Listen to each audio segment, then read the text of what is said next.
Okay, and we are rolling. I'm going to give it a second or two because when it goes out live stream, it tends to kind of skip the first couple of seconds. So we're probably going live right now. Okay. And here we go. All right, so we're back here at FPA NorCal in beautiful San Francisco. I'm Chuck Vela on behalf of goRIA, Fueled by Investment News. And we are joined by Cameo Robinson, who is the founder of Atlas Park Consulting. Yes, it's fantastic to be here, Chuck. It is really, really great to have you here. And so as we were talking a bit about this off camera, everything we do about goRIA needs to answer one of two questions. Why should I go RIA, and how can I go RIA? Mm-hmm.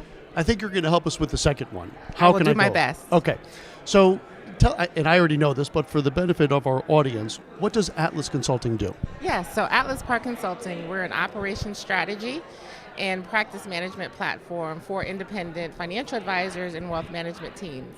What we do is we rescue our clients from what I like to call operational chaos without feeling overwhelmed so that you can have more control over your business operations, more systems, and more time freedoms. Okay, that's a perfect way to sum this up. So how is this relevant for advisors going RIA? And here's how I would pose this, and I'd like to get your comments on this. So I talk to advisors all the time that have been hearing about the RIA space, they hear about the higher payouts, they hear about the higher freedoms, but how do I do this, right? In the story I share all the time, and this is true, I was talking once to an advisor with one of the big wirehouses, and they wanted to go RIA. And honestly, their first question was like, how do I go about getting business cards? I was like, dude, I don't know, go to a printer and get some business cards. But they sometimes it's like the deer in the headlights. So how do you help advisors make that transition from the broker-dealer space to going RIA? Yeah, Chuck, it's such a big decision, right? When you're coming from the broker-dealer world, and for such a long time you're being told what to do, when to do it, and how to do it. When you decide to go RIA, guess what? Everything is now up to you. And so one of the first things I ask clients is, how do you want to go RIA? Do you want to tuck into a larger firm? Or do you want to completely go independent and hang up your own shingle? And then what does that look like? Right, so build your own or tuck in. Pretty much. That's kind of the first part of that decision tree. Yes. And how do you help these advisors parse through which way might be best for them? Well, I often ask, what kind of entrepreneur are you? How much of the work do you actually want to do?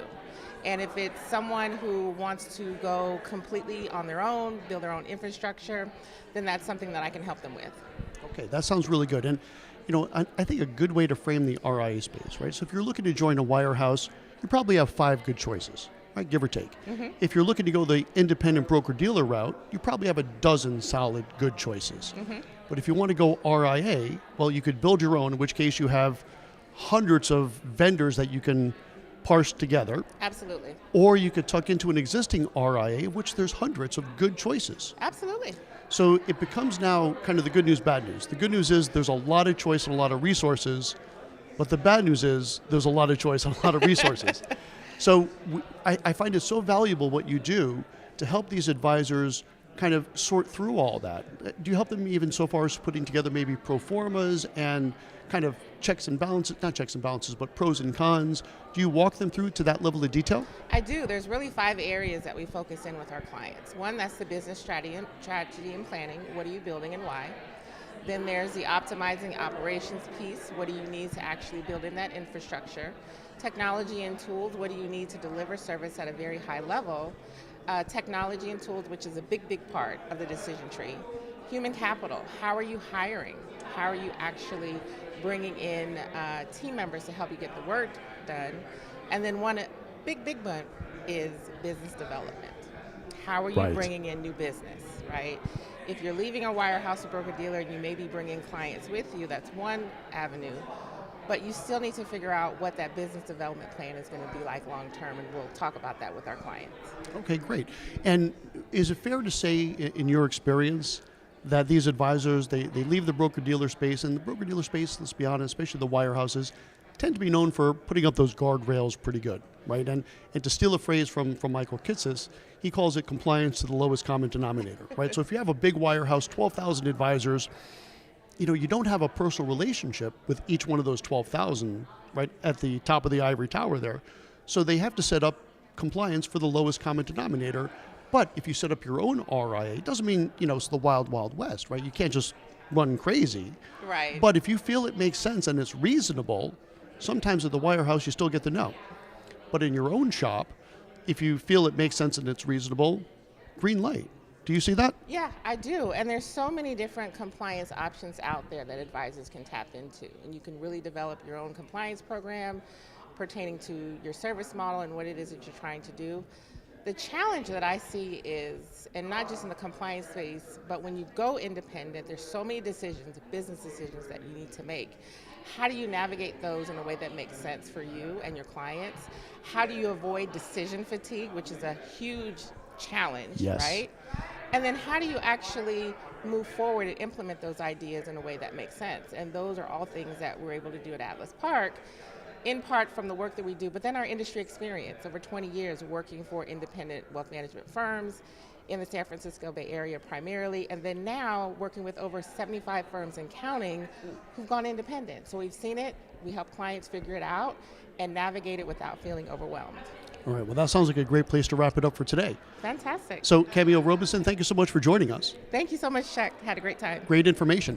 And, you brought up one thing, too, and I'd be remiss about the compliance. So, if you're watching this, you're probably an advisor thinking about going RIA. Quick little self-promo here, or promo for Investment News, at least. June 13th, we are going to have the first ever first in a while, I should say, goRIA Virtual Summit Masterclass. It's going to be a half-day event. Virtual, easy to get to. Right. And we have folks like Jamie Hopkins, Diana Caprisi, Preston Cherry, Natalie Wolfson, the CEO of Orion, a lot of big names. And we're going to have panels on how to go RIA, starting off broadly, right? Should you build your own or tuck in? We're going to have a panel about compliance, how to get registered, how to stay in compliance, fee-based options that are optimized for the RIA space, so a lot of great content. So if you want to learn more about going RIA, stay tuned today and tomorrow while we're here live at FPA Northern California, but also think about registering for the goRIA Virtual Summit and Masterclass. Simply go to goRIA.com.